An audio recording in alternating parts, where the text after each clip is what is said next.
I'm Rick Kaler. Thanks for joining me. Trying to improve on the free market system almost always ends badly. Take college tuition as an example.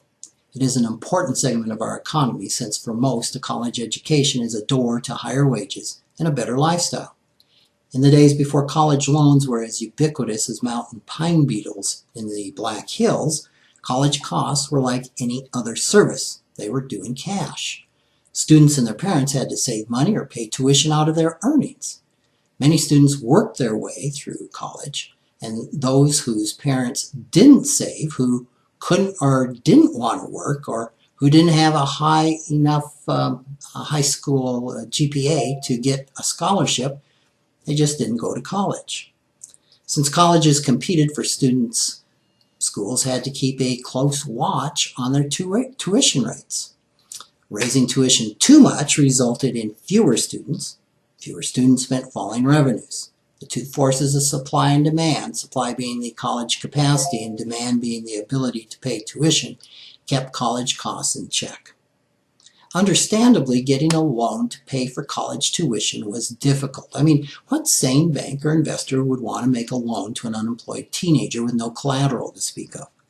If you could find someone willing to make such a risky loan, the interest rate was more like the high rates charged by credit card companies. Well-intended politicians decided it just wasn't fair that those who didn't have the means to pay the tuition were denied college educations. So they decided the solution would be to require the taxpayers to loan unemployed teenagers the money they needed to pay their tuition, sometimes at interest rates lower than what the most creditworthy could obtain. Now, with tuition money easy to obtain through loans, demand for college education increased. With the increased demand came higher tuition costs. This easy money is the primary reason that college tuition costs have far outpaced inflation and gone up twice as fast as medical costs since 1985. Unfortunately, one consequence of loaning money to someone in the private sector, or that the private sector would deem to be a poor risk, is that many of those borrowers will be unable to repay the debt. That's why the private sector took a pass on making the loans in the first place. It should come as no surprise that 60% of all student loans are currently in default.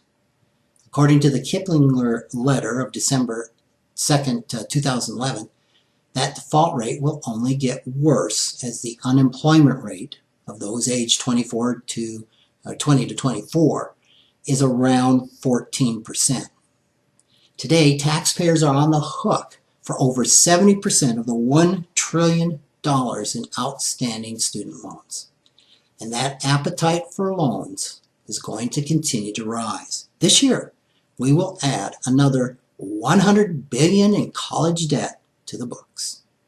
Today, the average student graduates with over $27,000 of debt owed to institutions or the government, and another $7,000 owed to family.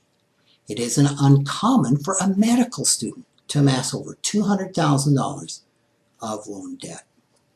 The more college loan debt that graduates take into the workplace, the less they have to spend for vehicles and rent and other consumer goods. The 60% who are in default on their debt will also mar their credit ratings, so their purchasing power will suffer for years to come.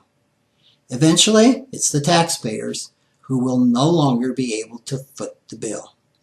When that happens, many college tuitions will fall as hard as housing prices did in Florida, Arizona, and California. It will be a buyer's market when that day comes, but that day could be years away. In the meantime, savvy students will do whatever they can to minimize their college tuition and graduate debt-free. Thanks for joining me.